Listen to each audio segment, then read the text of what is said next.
The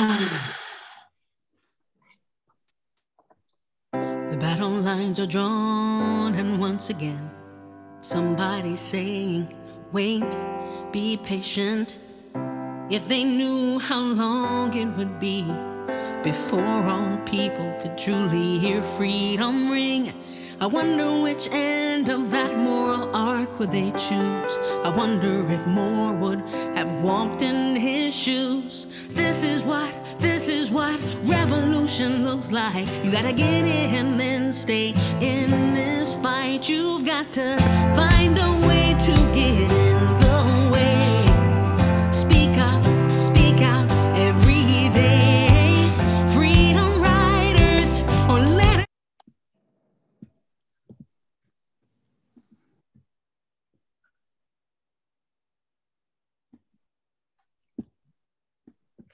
Hello, everyone.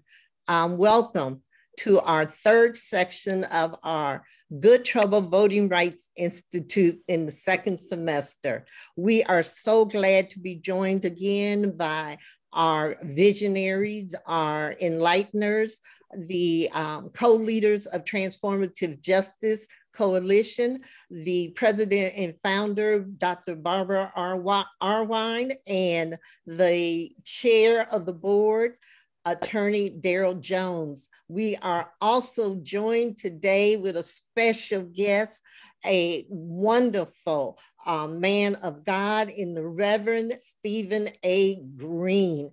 And you are just hold on to your seats. We're about to get started. Get your pens out because this is going to be an awesome session. Go ahead, Barbara.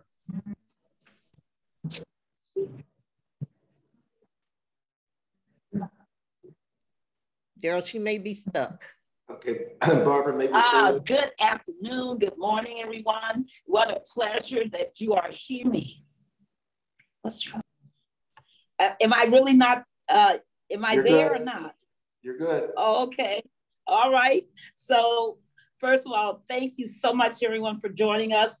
This is my favorite subject, which is the activation of the Black church in these times to lead the way forward in preserving our democracy. So this is a favorite subject, and ooh, am I happy not only to do this with my co-leader and visionary Daryl Jones, but I am beyond happy that Reverend Stephen Green, who has been on the front line of these battles, he's gone to jail with us because he believes in democracy. He's led things. People, he could sing. He is amazing. He is quite the leader. And we are just so happy that he has joined us because we need a real man of God who has committed his life to this purpose to be with us today. So let's start by talking about the role of the church in the fight for democracy. Next slide. Here we have our beginnings as in the United States, that is, what would become the territory and the operations of the United States of America. And remember that in the olden days, the Black church often, you see here, you got benches. But a lot of the Black church images that we also will provide today were of people meeting in the marshes, meeting behind where the master could not, quote, see them, having their own religious services that were banned. There was, for many years, Black church was called the hidden church. And that is so important for us to know, because when we go into many of the older areas where Black churches were founded back in the 1820s and 30s, you're going to find marshlands. You're not going to find formal church, but then you will find some places where, quote, masters created churches to make sure that Blacks would be Christianized and would become members of Christianity. But we always brought our own flair, our own flavor, our own beliefs, our own system of taking that, African Coptic tradition, because people don't know that the original Christianity came out of Africa, and making it our own with all of our national beliefs from our different nations that we came from. And then we juxtapose that now with the mega churches and the big fancy churches. But we're going to talk about some of that evolution today. So next slide. And I didn't know, Stephen or Daryl, if you want to say something about about these two images.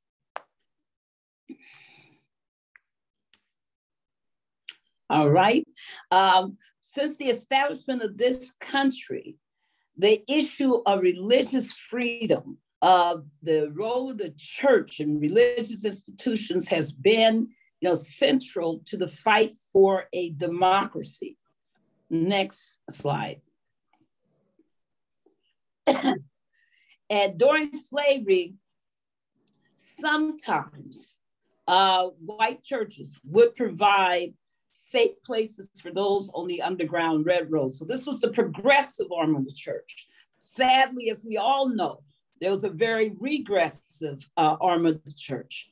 And had there not been a regressive arm that believed in slavery, believed in Black inferiority, believed in that Black folks could be chattel property, we would not have had the consequences that we have now, nor would we have the divisions that exist within church denominations right now over these issues of equality and racial justice. Daryl, you want to talk about about the Quakers? So, yeah, a little bit about the Quakers, but before we get into the Quakers, Barbara, one of the interesting things, and Reverend Green, you may want to comment on as well, is one of the interesting things that we see that's developing out of what the American Christianity, as I'll call it, is that as Barbara was talking about the divergence, the different schools of thought that were actually in existence, one using the Bible to justify enslavement, the other trying to push on the principle of freedom. But part of what we see that develops out of this is we start to see the Ku Klux Klan and this burning cross, that the cross, the symbolism of Christianity on fire, becomes a symbol of the Ku Klux Klan. And certainly trying to suppress and trying to place fear, terrorize the African-American and other communities. So it's really interesting to watch the development of these two schools of thought. So when we talk about the white church being a haven and providing a sanctuary and a route of escape for enslaved people, that wasn't true for all white churches. Would that be accurate, Reverend Green? No, absolutely. I think that it's not true for all the churches, but definitely there was a role that the church played in propagating slavery, especially as it relates to ownership of property and also the tithes that went into many of these white churches, particularly the Southern Methodist Church, the Southern Baptist Church, that were resources that were generated from exploited chattel slavery. And so we talk about the church as an institution that was built off of the backs of much like our undergraduate or collegiate institutions like Harvard and Yale, that the profiteering from exploitation of slavery. And part of what our slide here, one slide back, I think was indicating was that the Quakers really played a strong role and primarily pushing for freedom and freeing those that were captive and living what we would say more in line with what we continue to consider to be the Christian principles of freedom and democracy. One of the things that was of interest is that, once we start to go into the Quakers and the Underground Railroad portion of it, how a lot of the churches were being used and having tunnels that were dug under them so that people could escape slavery throughout the South and go north to freedom. I know that on the eastern shore of Maryland, where I went to undergraduate school, at HBCU, one of the churches that was just off campus was one of the stops on that Underground Railroad. And so what we would see is not simply white churches that were used as stops on the Underground Railroad, but other edifices and homes that were also used as part of that Underground Railroad. Reverend Green, I didn't know if you wanted to speak at all with regards to that, the tunnels and the churches and their usage as havens. Oh, absolutely. Yes. I mean, I'm sorry, go ahead. No, go ahead. Yes, I think that we should talk about that. There was a pipeline that was created all the way to First African Baptist in Savannah. You can actually still see the holes under the ground of the floor of the church that was used to hide slaves so that they could breed. Have all of these things that were in the fabric of how we built our churches. So they were hiding spots in many crevices. You can go to some churches in the Northeast now and still see these sort of back passageways that were cultivated and created as the Black church was used as the vehicle and institution for liberation. And Barbara, one of the things that grows from that, and that you really enjoy speaking about, is David Walker. And David Walker's appeal, and how that came about. Yes. Before we even get to David Walker's appeal, we got to talk just a little bit because we got into the Quakers so fast. But people got to remember that Richard Allen and the whole establishment of the African Methodist Episcopal Church, the AMEs, the CMEs, all of the independent Black church denominations that come up in the 1880s, 1890s, in the 1780s and the 1790s are all devoted to the idea of anti-slavery. They are the original backbone of the Underground Railroad. I don't want this all to get confused. The Quakers were not the first. And I apologize, for not catching that in the slide presentation. It came out of the Mother Emanuels. It came out of the, all of these amazing denominations that led a lot of these efforts very, very early. And remember, Richard Allen was chastised by a lot of the existing church members of the predominantly white institutions, and that's why he created his own independent congregation that now continues to feed and to educate Blacks. So it's so important, and it's fascinating that David Walker writes his appeal in the year that Richard Allen dies. And the David Walker's appeal is so important. If you never read it, you got to read it, because he takes from Haiti and their revolution in the 1800s, and he creates this manifesto, which becomes called David Walker's Appeal, that basically chastises the entirety of Christendom in the United States and internationally for tolerating slavery, for advancing slavery, for being invested in slavery, and really goes after, the entirety of Christianity for its failure to have a liberation theology. Basically, that's his premise. His purpose in writing it is to promote a liberation theology. That appeal becomes so powerfully, it just grabs the Black imagination all over the country, all over the world. And it's so powerful that it's banned in many states. And in fact, David Walker himself will die, mysteriously. And there's a likelihood that he was poisoned, killed, whatever. But David Walker's appeal is a seminal moment in Black history and in the Black church. And if we don't know it, we don't know our history. Again, this is something you should read. And what I love about this, Daryl, look who wrote this particular, who published this particular version of the appeal, Henry Highland Garnett.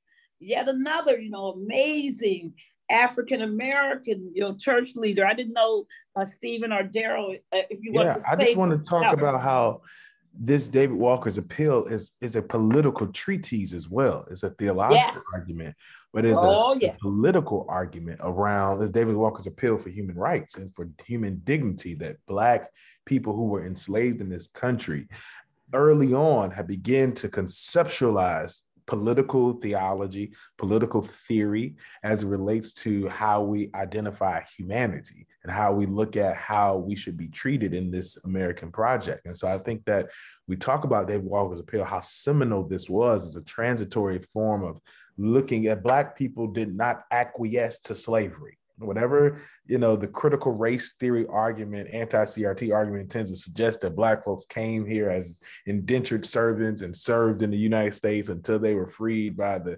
Emancipation Proclamation and the Civil War, is a false narrative. That you have early forms of resistance, and not just with the writings of David Walker's Appeal, but even from the capturing of across the Atlantic, that Black people who were enslaved and shackled resisted in multiple forms. In Grenada, there is an exhibition or underwater exhibit that illuminates this discovery of Black resistance that intended to sort of sacrifice their lives by jumping overboard.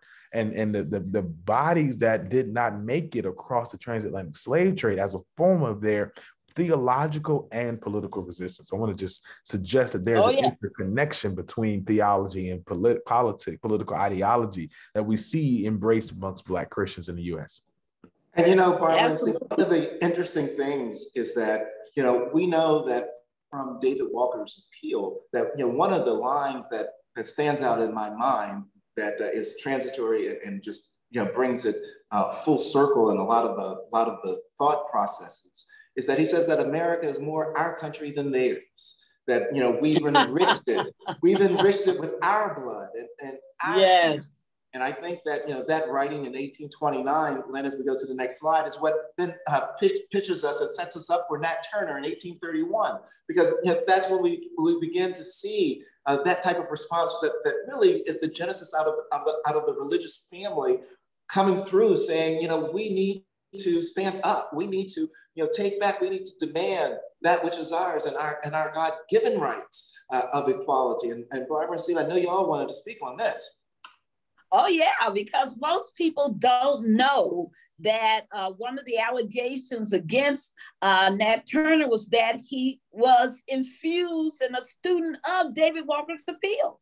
It appears he did read it, that he did know about it, that he did study it, that it was part of his, switching from being, the pastor that was chosen to go out there and placate the Blacks in slavery to becoming this fiery orator and believer in insurrection against slavery, to be a revolutionary, that the appeal helped to transform him. It's also rumored that Harriet Tubman, who we know could not read, but that she also was aware of the appeal and that she would have it read to her, and that she also was quite aware of the power of this appeal. So, you got to know this history. And also, anyway, we'll come back to some more of this connection. Nat Turner also was inspired by these visions, right? He's had these visions, these dreams, sort of theological, once again, yet political viewpoints of what liberation looked like. And that, he saw Ethiopia and Ethiopians to lift up their head. So using scripture and using these visions to describe a political ideology of liberation. Amen. And isn't it fascinating that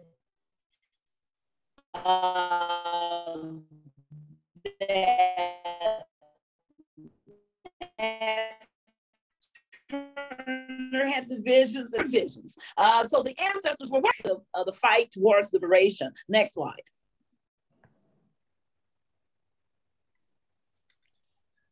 And this is just more about, the fact that we formed our own churches, doing, and of course, after slavery, even more so. Next slide. And these are some of the images of the Black church during slavery. And you'll see in that largest picture to your right, that's the Marsh Church. And that's the church that was very common and the least known. I mean, the benches and all of this and the formal, Lee Master endorsed church was one thing, but our boldness, our, fighting spirit a lot came out of that Marsh Church and the hidden churches, they called it. So I think that we have to, understand that Blacks, early on were, taught themselves to read, taught themselves to, pursue the Bible, to do their own interpretation of the Bible, and to reject, some of the placation lessons that were being taught, through the plantation system. So I think it's just so powerful for us to understand how our church evolved, how it was founded. And the other thing, as I mentioned, white masters, quote, set up their churches, in the 2000s, during the period of all the church burnings, Black church burnings.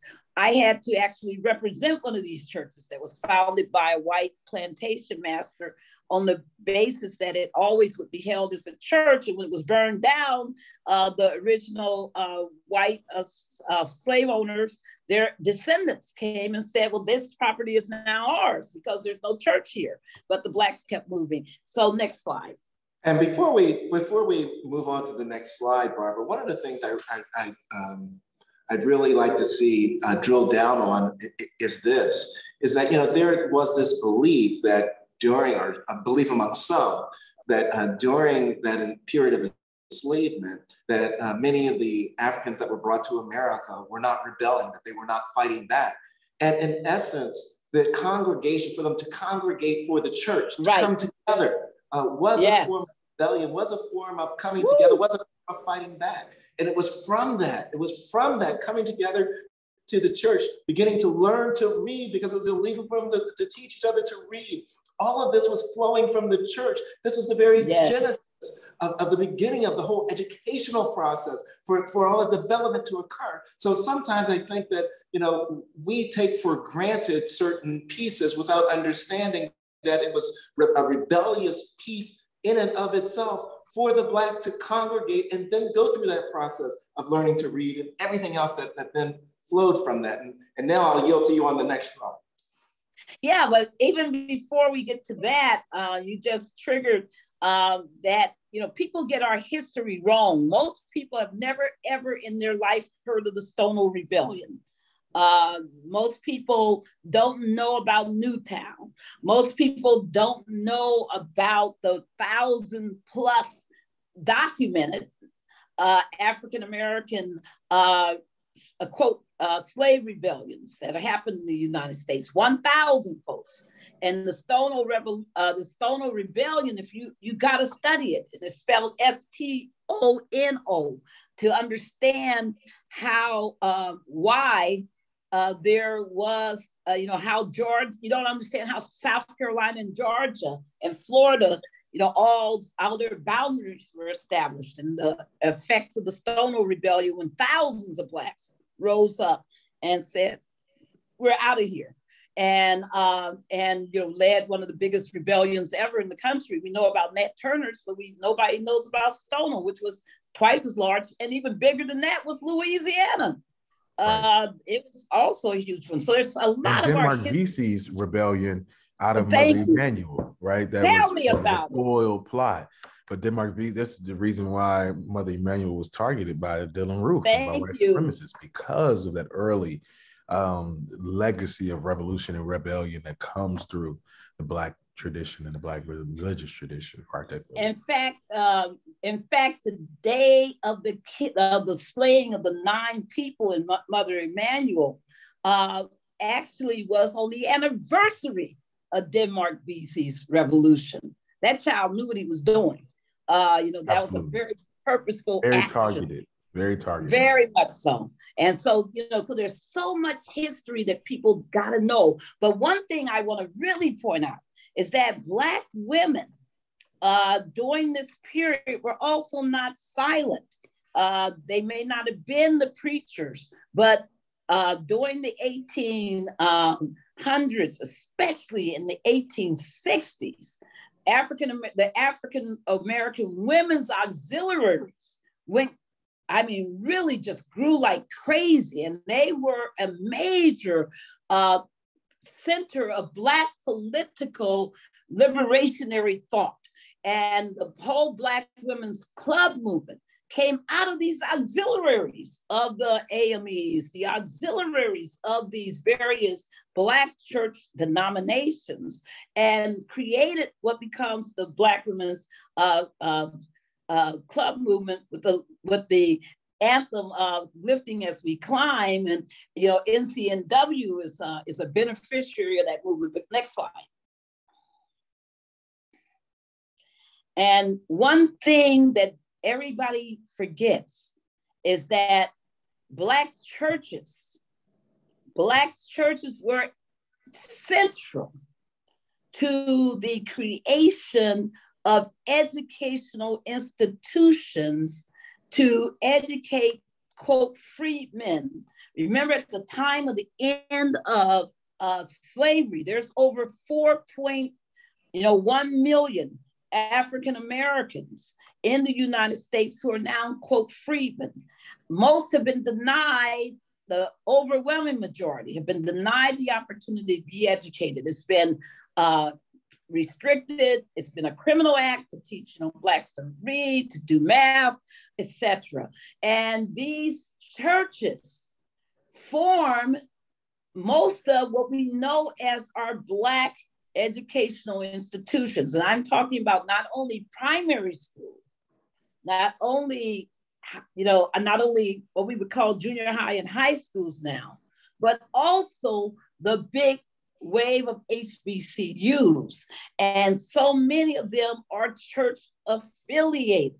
And we wanted to, just to make sure people understand that the entirety of public education came out of, not the entirety, but the majority of public education in America was an evolution of the need to educate the millions of free people. And that's how our general public schools were formed, period, in the US. So there's so much for us to understand. And again, the role of the Black church, because when we were in Selma, what did we learn, Daryl? What did we learn, Stephen? That it was the Black church in Selma, Alabama, that provided the meeting places, that provided the help. Yes, the Black church has been as a fabric of the community, has provided resources for support, for meeting places, for housing, for mass meetings, for strategy sessions. Yes. As an independent location in the Black community.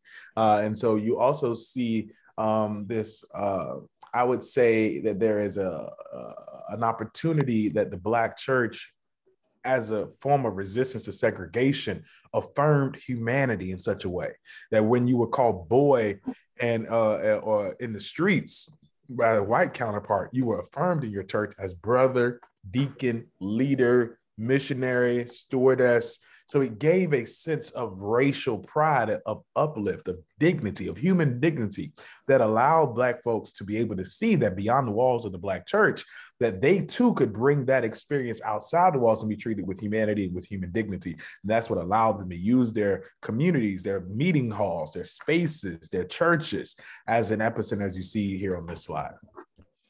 And there would be no Selma University but for the Black churches, the ones that we met, so many, amazing, the Tabernacles, the Brown Chapels, just the First Baptist, all of these amazing churches. And we know that, Daryl, did you want to say anything about that before we move on? I'm in agreement, obviously, with what the two of you have said. And I can say that, even when we're down in Selma or wherever we are throughout the country, when we're dealing with Black churches, it's always interesting to see how the Black church really did become that cultural hub, that because all that it dealt with, all the various issues within the African-American community that it dealt with, it became a cultural hub. It became the epicenter of the community. And, and while we paint it with a broad brush of saying that the Black church was actively involved, we're also, knowledgeable that there were some churches that were hesitant to get involved, and certainly Oh. were distant and didn't want to be a part of the civil rights movement. And Barbara, I know that you love to speak of what the Dr. King statement with regards to calling them in, call them in, as Chris Matthews would say, with those churches that did not want to be a part. And I know you wanted to lift that up as we go into talking about the church being the epicenter on the next slide.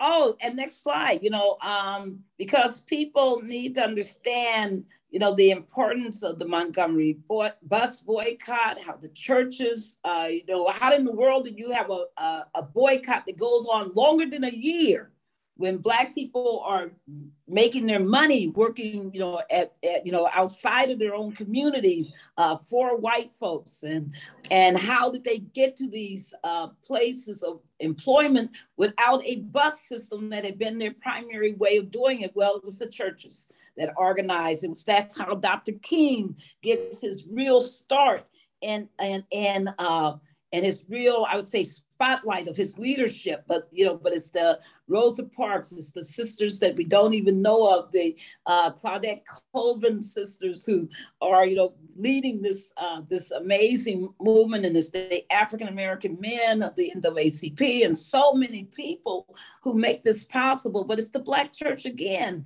that is the backbone.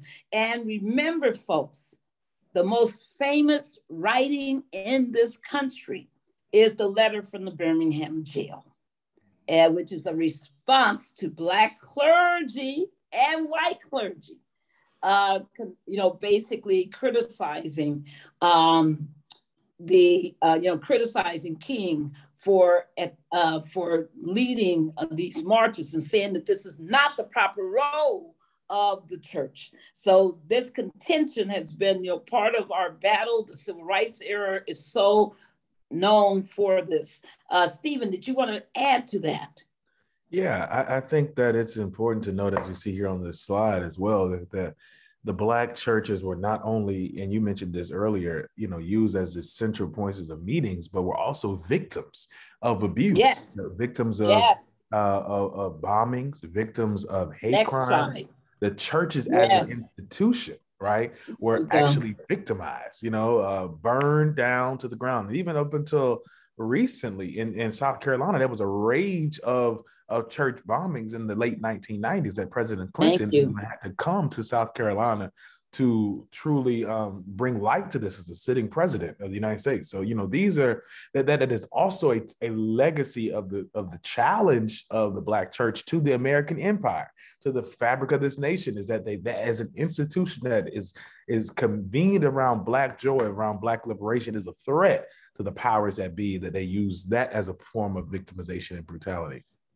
And as we focus on the Black church, one aspect that we're not really focusing on necessarily in this presentation, but there was also, you had the growth of that Nation of Islam, right, and the mosque, right, and all that focus that then became on African American and the African American experience and African American rights, as well as the involvement politically.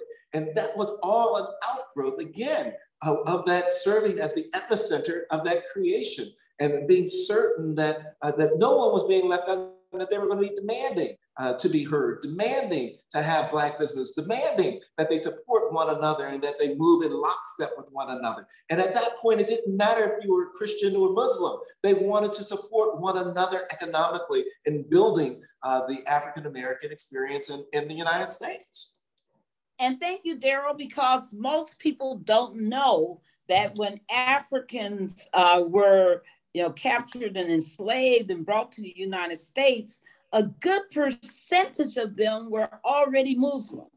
And I don't want that to be lost. And that in fact, some of the correspondence, some of the interactions were done in written forms of Arabic, and so people need to understand that when we talked last week about Marcus Garvey and the UNIA and the heritage of the UNIA to the Nation of Islam, and all of this, there are so many trend lines. If we were really doing a session on the Black church, it would take a whole week.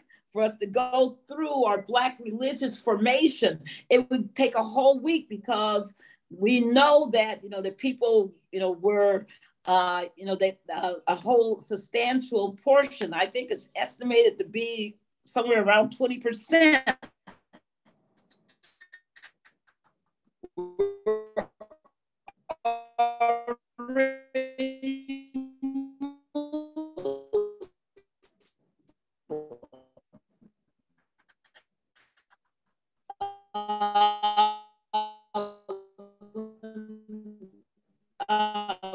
Blacks came, were stolen, kidnapped, and illegal. Also, Daryl, you and I sat steps and stood on the steps and street. And you see, images of, those beautiful Black girls, because people were so angry at the church for fighting for civil rights, so angry at the church for being effective in its quest for racial justice. And then you see these notes about various churches, separating from, their white denominations because they were too passive. And how the NAACP and Urban League made their home in a lot of these churches. Jackie Robinson in 1960, protesting with the churches, Greenville Airport, for not allowing him to use their waiting rooms. And then, of course, the wave of Black churches being burned, Black churches being persecuted, Black churches suffering. Moving on to the next slide, please.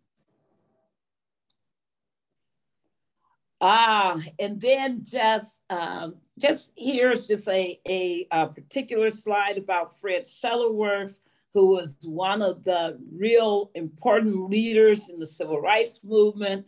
He started the Alabama Christian Movement for Human Rights, was one of the people who, really was instrumental in Reverend Martin Luther King's development, the creation of the SCLC. He is, in fact, if you go to the Birmingham airport right now, you will see there's a huge exhibit, permanent exhibit in his honor that is located at that airport because of all of his fighting. But he came out of a church, Bethel Baptist, and that's become, and it was bombed in 1956 again.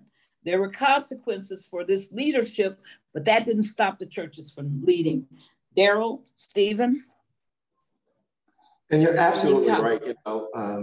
Reverend Shuttlesworth certainly would go forward and would become one of the presidents or executive directors of the SCLC. He just noted for his brave leadership. He wasn't one of those, Barbara, I'm going to use the phrase, scared Negro, right? He wasn't one that was. That was afraid to step up and to speak truth to power, to talk about what was going on in the moment, and to be certain that he was out front and taking those steps. And so, in seeing churches like Bethel Baptist in Birmingham that were a central role in standing up for civil rights throughout the country, it wasn't uncommon. It wasn't an outlier. This is just who Fred Shuttleworth actually was as a person, as a man. Absolutely. And next slide. And did you want to talk, Stephen, about this slide? Because look at that. Sure. I think that look at that. It's important to note that as we talk about strategists for the movement and how they apply their strategy, there is a thread. It goes all the way down from Benjamin Mays and Howard Washington Thurman, who went to India to meet with Gandhi in the 1930s and 40s to learn the strategy of the Indian resistance movement and Gandhi's philosophy of ahimsa, or nonviolence. And that thread is how you get this legacy of Martin King, who hears from Mordecai Wyatt Johnson as a student at Boston University about this Gandhian movement. And so this faith tradition, this theological movement, is engaged in both aims as to how to liberate and how we lead, and using the faith community as an anchor. Martin King was a 25-year-old pastor who was finishing his PhD, who arrived in Montgomery as a pastor of Dexter Avenue Baptist Church, who was the new kid in the town. And while the entire community had been already creating the climate for a boycott, they elected Dr. King as the president of the MIA because the NAACP was abolished essentially in the state of Alabama, to sort of as an independent arm to create, to lead this sort of protest movement. And so that is how you get the SCLC, the Southern Christian Leadership Conference. It's how you get these sort of faith-based leaders who apply the principles of nonviolence through the legacy you get from Gandhi and from Gandhi through Thurman and through Mays and through this tradition to now as SCLC to be on the forefront. Now, that's not always perfect because you see there were women in the movement who really led the movement, but the pastors were the figureheads and very much so grounded in patriarchy, very much so grounded in homophobia, as we see how they treated Barry Rustin. Doesn't mean that they were perfect, but caught in the times in which they are, we still challenge those notions, but use that as a form of historical precedent to suggest, that their faith leaders were deeply involved, some of them involved in the movement. And of course, you know that there's a split between the National Baptist Convention, the Progressive National Baptist Convention, because of Dr. King's willingness to be on the front line. President J.H. Jackson is one of the most popular Black preachers in the town, moves at the front door of his church from being on MLK Boulevard and use the entrance on another boulevard just because he does not want to be a part of King's rabble-rousingness. It was too much of a vanguard on the other side, stirring up and getting in good trouble. My. So we see Ralph Abernathy. We see the mighty Reverend Jesse Lewis Jackson. We see C.T. Vivian. Oh my God, I had so much pleasure working with him over the years, and so many others. We are so indebted to this leadership. But of course, we could have done a slide with the Eller Bakers, the Diane Nashes, and all the incredible women. Nick and the SCLC folks as well. And the Polly Mary, who's really not talked about enough. Absolutely. And her influence on the Black church. I mean, there's so much that we it was Ella Baker who was the first executive secretary, if you will, of SCLC. And, that's correct. She quit because they preachers wouldn't listen to her. She said, "I'm going to go work with SNCC." Because those are the young people who got the fire. But she was the first one. She helped institutionalize SCLC after 1957 when they were founded. And so all of this has something to do with the fact that the faith community, the bedrock of our faith as an institution and leadership, coming out of the Black church to be able to, and partly because the Black church pastors independently financed, most of them, had a choice to be fully vocational. Which means that they were full-time ministers, right? And so that's a benefit of being independent voices, not used and infiltrated by white dollars to poison the prophetic voice of the Black church. One of the questions that's often posited, and I'll ask it at this point in time as we're going to the next slide, is there was a role that the rabbis played. There was a role that other religious institutions also played in helping and supporting and standing in locked arm with many of the rallies and with many of the marches that moved forward throughout the civil rights movement. Barbara, could you speak a little bit to that? Quickly, here's a beautiful picture of James Reeb, right, who was killed as part of that movement. He came to Selma and was viciously beaten by white thugs, racist thugs, and was unfortunately he died from that. And he is just one of the reminders in the Black Jewish Alliance that existed during that time. And remember, King called for Black people to come to Selma, but he also called for the religious community of all races to come to Selma after Bloody Sunday. So I just want people to understand that there was that tradition and how important it was to make sure there was an interdenominational fight. Next slide, quickly. Post-integration, of course, the church became more of a church. There were some, Blacks, backed away from churches as they became more prosperous. But also we saw the churches backing away from social justice work. And if I can just move on to the next slide quickly, because I do want us to talk about that we still have pastors. And you see a certain person named Stephen Green. That's me. And you see Al Sharpton, and you see Jesse Jackson and Bishop Grant, and you see Bishop Barber there with me and Latasha, of just reminding the people that this fight is still being engaged, that it's not at all. Now we want to talk about how the church can do this fight in these times, because people are getting confused.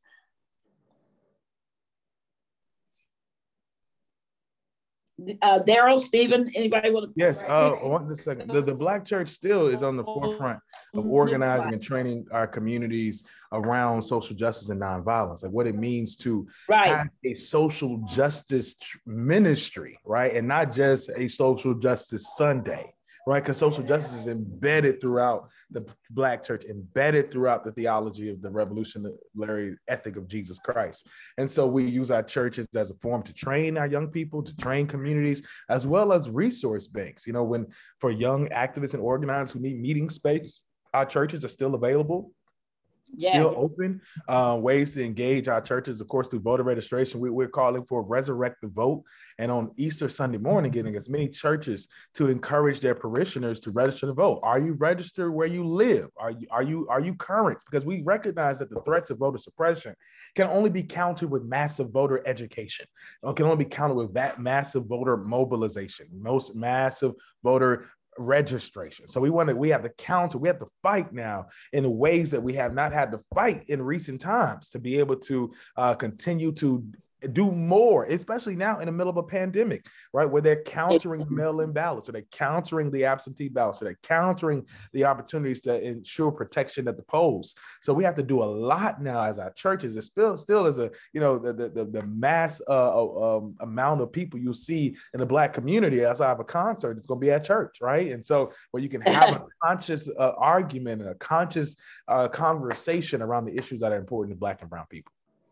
And Reverend Green and Barbara, if someone's at a church that is not politically involved, that is not involved in getting people registered to vote, or Reverend Green, I think you called it the resurrection of the vote beginning on Easter Sunday. If they're at a church that doesn't have that, what recommendations do you have for that person in terms of starting something in that church? Not necessarily leaving their church to go to one that has it, right? Because what we contact need the Transformative Justice Coalition, so that you can get a chance to be educated, because this is a part of it. One is to take these resources and use it in your small groups in your church, whether it be your ministry that you're part of, or going to your pastor and asking to start a new ministry, start a new initiative, start a new club or a new committee, and call it the Good Trouble Ministry, whatever you wish to call it. And be able to say, you know, we want to educate our parishioners. We want to ensure that there's material that tells people when they're polling, when their dates of registration or deadlines, where their closest polling places are, who are the people on the ballots that they'll be voting for this time. Public education, not trying to convince people to which decision to make, but just so that they are aware that they have a decision that they can make. And that will help engage and inculcate a new fabric of revolutionary change in our churches.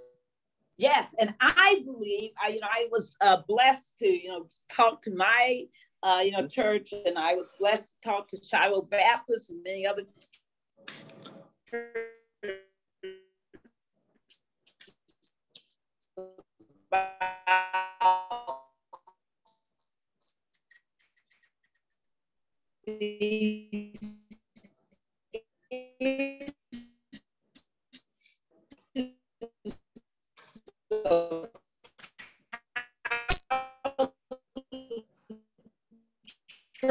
arguing. I want to say to every person, let's ministry, not just a vote, but ministry. They should have their own robes. They're in, watered with our blood in this fight. And I think that what I have seen, the churches I have the most love for are the churches that have not told people, well, please stop by this table on your way out, but the churches that have actually stopped their services, or incorporated into their services voting, where they've said, everybody take out your phone now, because they have the phones out anyway. Take them out now, and let's look up on vote.org. Are you registered? And if you're not registered, somebody sitting next to you, then they have, young people ready and trained. will help you to become registered, and making sure that before they even end their service, that people are actually registered and ready to vote, and that people understand that this is part of their service as members of the community and as members of their church communities. That you also have the same diligence around making sure that people know and have the accurate information around their polling locations, that they know the deadlines for registering, that they have, voter education programs. My pastor took his entire prayer service and turned it over to me and a minister to teach our congregation about voting and during a pandemic. And he brought us into his room beforehand and apologized and said, if we get 200 people, wonderful, since this is our first service virtually during the pandemic. I'm not sure what will happen. People, 13,000 people watched that program, 12,000, I think, on the first day.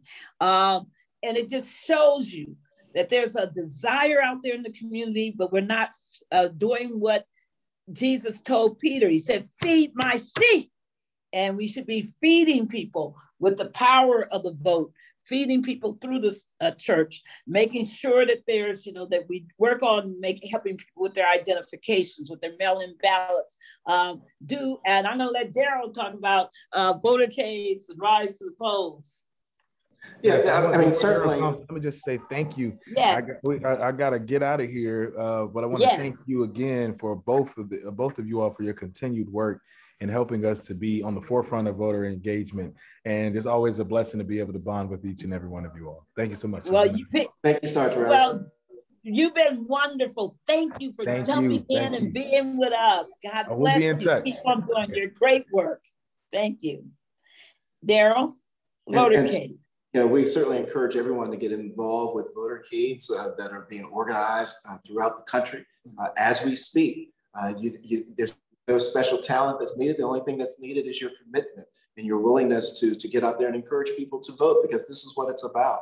And any church can get involved. Any person, any organization can get involved in this aspect. And the votercade process is going through some of the communities, just letting them know that it's voting time. It's voting season, that the time is here to be certain. Check up on your registration, be certain that you're registered to vote.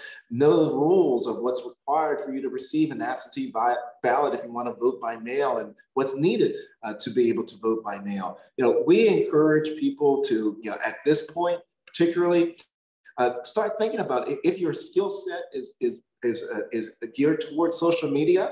On the next slide, start working on social media pieces so that you're rolling out people, reminding folks to vote. If your skill set is in talking to people, well, be a poll worker. Go to work a poll, be there, being certain that people are getting through and getting the access to the poll that they need. Whatever your skill set is, we ask that you use it at this point in time as we prepare to go into these midterm elections for 2022. More information can be found at the votingrightsalliance.org. We have a whole set of information with regards to how you can volunteer, things that are available to you, and training as well that may be available to you.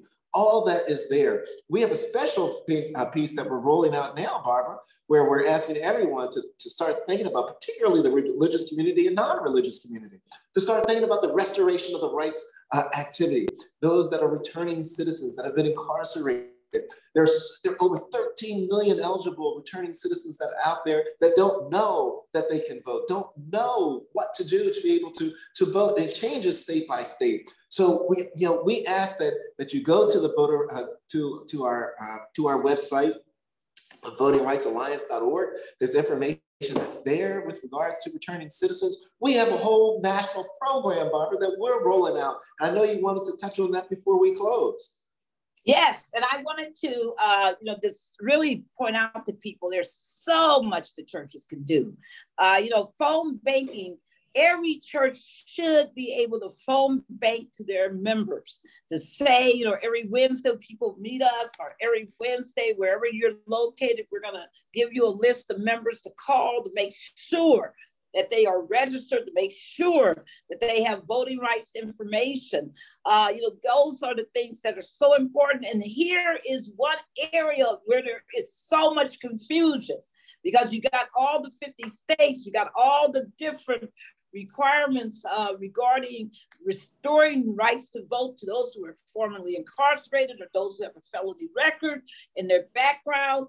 And there's so much confusion about, can you vote while you're off paper, on paper in the states? Can you vote at all? Because you got some states that have these really strict bans, and the only way you can vote again is to be restored. But most of the states, once you're off paper, you can vote. But and there's a huge number of states where you can vote the minute you walk out of jail, the minute you walk out of prison, or the minute your felony service is over. So there's a lot of confusion. So that's what our project is designed to address. We are still hiring people. And if you go to tjcoalition.org, you'll see there's a description of the project and our positions that we are hiring for. And we really, really, really, really, really want to, encourage people to do it. This last slide I really love, and this is our freedom calendar. It's just to remind people that there are anniversaries that we should be observing in our churches and making sure people are ready to vote based on those anniversaries. Daryl, look at that. The anniversary of the slaying of Dr. Martin Luther King on April the 4th. And look at the next one, July 7th. Anniversary of the death of Congressman Lewis. The anniversary of yes, sir. And August 6th, the anniversary of the signing of the 1965 Voting Rights Act. Put it on your calendar now that if you're in DC, that TJC will be having a huge annual acknowledgement of that signing, as we've done for the last number of years, and thousands and thousands and thousands of people have watched that. Voting. Then we're going to have Voting Rights Month in September, and then Fannie Lou Hamer Day on October the 6th. Just reminding people, these are touchstones. There's so many other dates that you could build into this freedom calendar. But if your church does not have in your bulletin, on your, this week in whatever, animated possibilities during your virtual services, if you don't have under your news information about voting rights, that something's wrong, because primaries are happening now. They're coming up in April, in May, in June, in July, in August, and your church should be pounding that information now. So there's a lot to be said. Absolutely. And we encourage everybody as we go to this closing moment, whatever religious institution you're involved with, whatever religious institution you attend, your church walls do not stop at the corners of where the front door of the church is. Open up that church door and open up to the walls of the world, so that wherever you can find people to register to vote, register those people. Wherever you can get involved in creating good trouble and making our society a better place, we encourage you to do it, because we know that the foundational walls of the church were only there in terms of keeping people within and dry from bad weather. What we encourage everyone to do is to get out of the inside of those walls and open it up, get out, get involved, get active. As I like to say, Barbara, get off the sidewalks, get into the streets. Let's get people registered. Let's call them in. Let's get it involved, and let's make it happen as we move forward with Good Trouble in 2022. Let's do those postcards. Let's do those rides to the polls. Let's do those marches to the polls. Let's do the voter education. Let's walk the streets and canvass our neighborhoods.